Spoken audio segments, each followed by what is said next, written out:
Right, for his analysis of the Prime Minister's announcement today on emergency payments and these extra vaccine doses for residents of Sydney, I'm joined there now by the editor of the editor-at-large of the Australian newspaper, Paul Kelly. Paul, thank you for your time. Western Sydney appears to be a significant ongoing concern. There's also growing frustration about the use of the blunt instrument of citywide, or in Victoria's case, statewide lockdowns.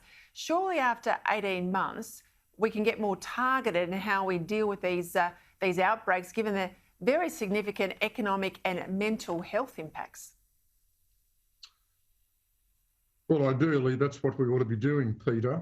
But clearly, the government, the New South Wales Premier, the New South Wales government is very concerned about the extent of the outbreak and its breadth, although it is now focused very much on southwest Sydney. But the big problem about all this is the low rate of vaccination.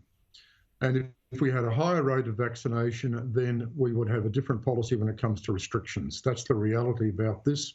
So what's happened with vaccination is we've only had about 9% of the population have had 2 jabs and about 30% have had 1 jab. And clearly that's not enough in terms of sufficient protection for the community if one is going to have a more relaxed policy when it comes to lockdown. So this is a very difficult situation for Gladys Berejiklian. She made her reputation opposing lockdowns, and I think she's actually paying a price for that because she's now adopting a reverse policy. She feels she's got to do that, but she's paying for the expectations she previously created. I mean, that's all very fair, Paul, but it's cold comfort for someone tonight whose business is literally on the line and may not even survive the next couple of days.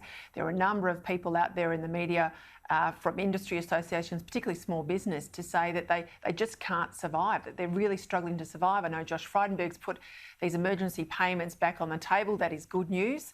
They were the same payments recently also available in Victoria.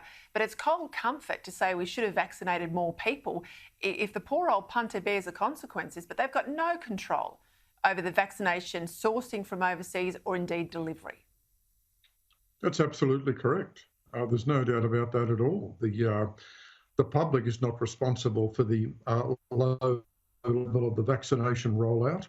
But on the other hand, I think one's got to be careful about this. Given the low level of the vaccination rollout, I think there is a very substantial risk for the government to say, well, we're just not going to impose the extent of this lockdown. We're going to take a risk without it.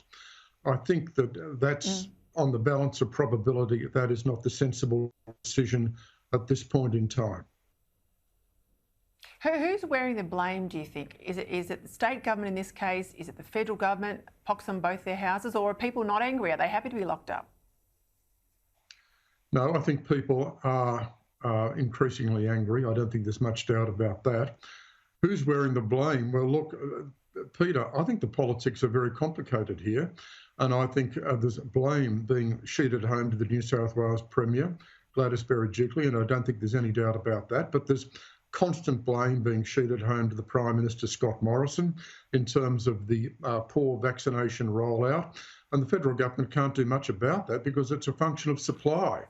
Look, one of the critical things here, absolutely fundamental for Scott Morrison, is that we're supposed to get 32.5 million doses of PFIZER in the last 4 months of this year. Now, they've got to come. They've got to be delivered.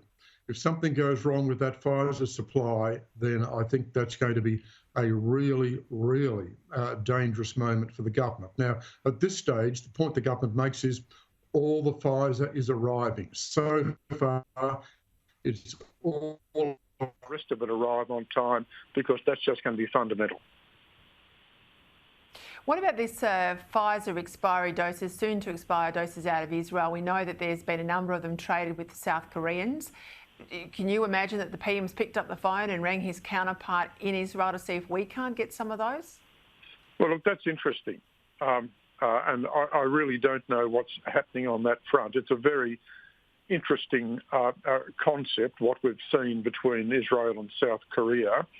And I don't know if the federal government, if Greg Hunt or Scott Morrison have said anything about that, whether that could work in this country or not.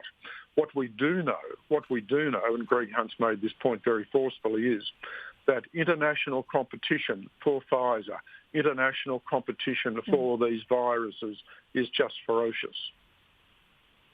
Yeah, look, I agree with that. I just had seen reports that beyond South Korea, Israel was in negotiations with other countries unnamed. We've got a great relationship with Israel, and I was hoping you might have had some inside running that they're picking up the phone there.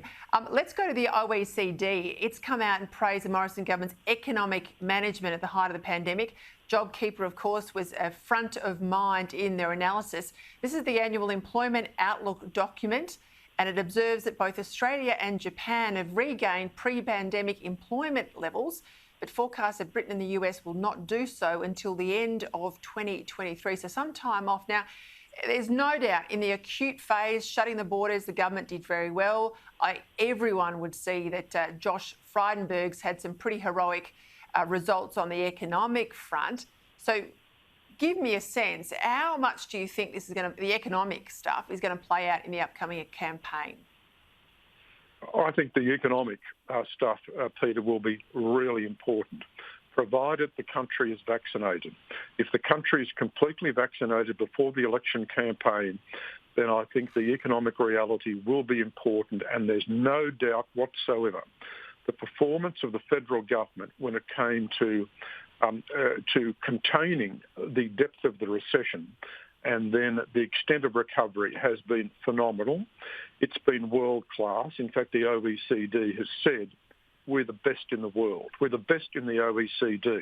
Unemployment in this country now is a touch over 5%. We've got more jobs than what we had before the pandemic.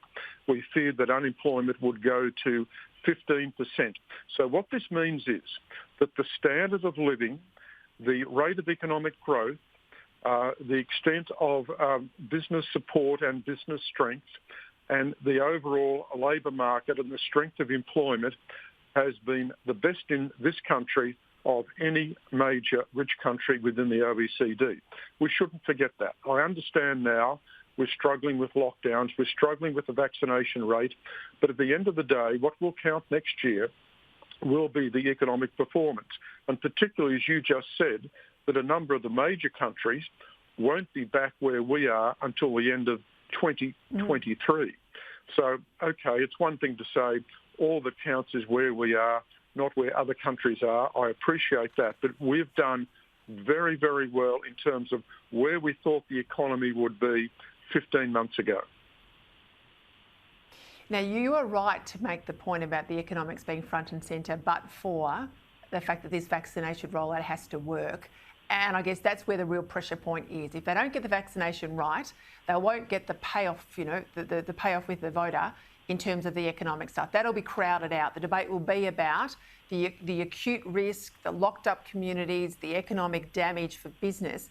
You get that right before the end of the year, Paul, and then the government's setting itself up for a really strong economic platform to tell the good news story once the vaccinations are there. That tells you how critical the vaccinations are. That's right. But the point I made yesterday, Peter, is that I think, you see, the issue with vaccination at the moment is the speed of the rollout. I understand that. But when the whole country is vaccinated, there'll be a different metric. And the metric then will be the percentage of the population vaccinated. So that's going to be so important in the last 4 months of the year. But if we can end up, say, for example, with 75% of the Australian population vaccinated, whereas you might have 70% vaccinated in America, then we win. The metric then won't be the speed of the rollout. The metric then will be the extent to which the population is vaccinated. That's what people will be focused on at that point. That is a different metric. Look, at the people we're rolling the dice to, Paul, because you and I know that Australia's penetration of vaccines is very, very high. It's one of the best in the world, and he's hoping that there isn't an inbuilt vaccine hesitancy in this country, that if the supply's out there in an orderly way and people can get it, this will be the payoff for him. Paul Kelly, thank you for your time. Thanks, Peter.